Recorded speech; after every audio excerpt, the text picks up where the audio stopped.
ওকে, আচ্ছা আজকে আমরা মানুষের শরীর নিয়ে আলোচনা করব, ঠিক আছে?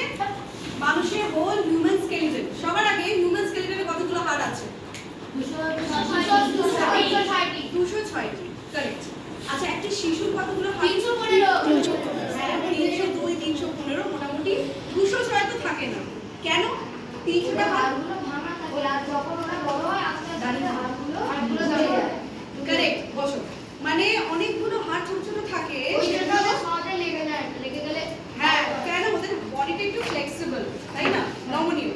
তাহলে এইটা আমরা দেখতে পাচ্ছি একটা হিউম্যান বডির রেপ্লিকা, মানে ওটারই মিনিয়েচার ভার্সন। প্রথমে তুমি এখানে ফোকাস করতে পারো, এটা হলো মাথার স্কাল, যেটাকে কি বলে? স্কাল, কঙ্কাল, মাথার স্কাল বোন বা ক্রেনিয়াম। এর ভেতরে কিন্তু ব্রেন থাকে।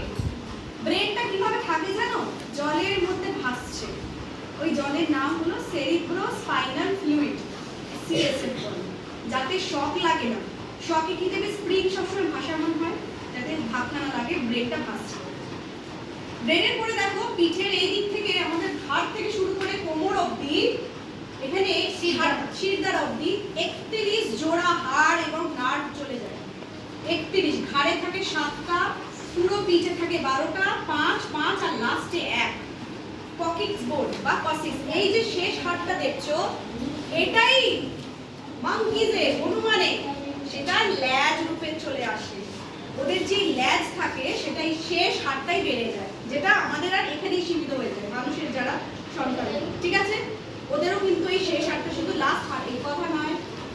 আচ্ছা এবারে দেখো সামনের দিকে গলায় একটা কলার বোন থাকবে এবং তার নিচে বক্ষপঞ্জর, রিব কেজ, ঠিক আছে? রিব কেজের পাশ দিয়ে এই যে বরাবর স্ট্রেট লাইন বরাবর যেসব কঙ্কাল যাচ্ছে এটাকে বলবে অক্ষীয়। অক্ষীয় মানে ওয়ান লাইনে যেটা যায়।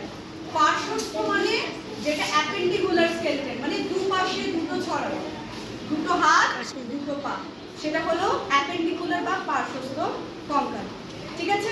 আচ্ছা তুমি পজ দাও, আমি তোমার পজ